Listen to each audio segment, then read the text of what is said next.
చాలామంది చేసే అతిపెద్ద పాపం. అది మీరు కూడా చేస్తున్నారా?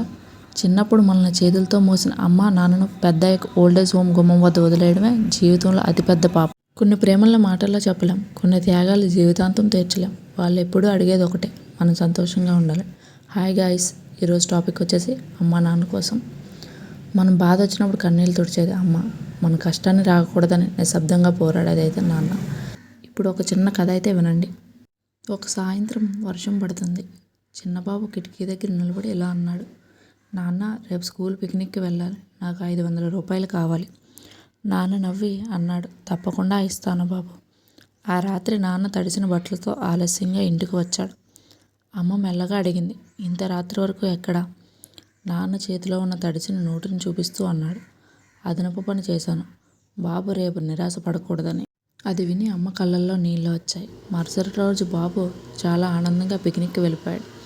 సాయంత్రం వచ్చేసరికి అమ్మ కొత్త చీరతో లేకుండా పాత చీర వేసుకునుంది. ఆ అబ్బాయి అడిగాడు అమ్మని, కొత్త చీర కొనలేదా?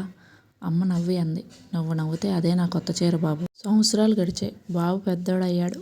ఒకరోజు ఇంటికి వచ్చేసరికి నాన్న కళ్ళద్దాలు విరిగిపోయినాయి. అమ్మ దాన్ని దారంతో కడుతుంది. నాన్న నవ్వుతూ అన్నాడు, ఇవి ఇంకా పనిచేస్తాయి, కొత్తవి కొనడానికి డబ్బులు ఖర్చు ఎందుకు, పిల్లవాడు భవిష్యత్తుకు పెడదాం. ఆ మాట విని బాబు కళ్ళంటి నీళ్లు వచ్చాయి. ఆ రోజు అతనికి తెలిసింది, అమ్మ తన కోరికలను వదిలేస్తుంది, నాన్న తన అవసరాలను దాచేస్తాడని. మన జీవితంలో నిజమైన ధనవంతులు అంటూ వాళ్ళే.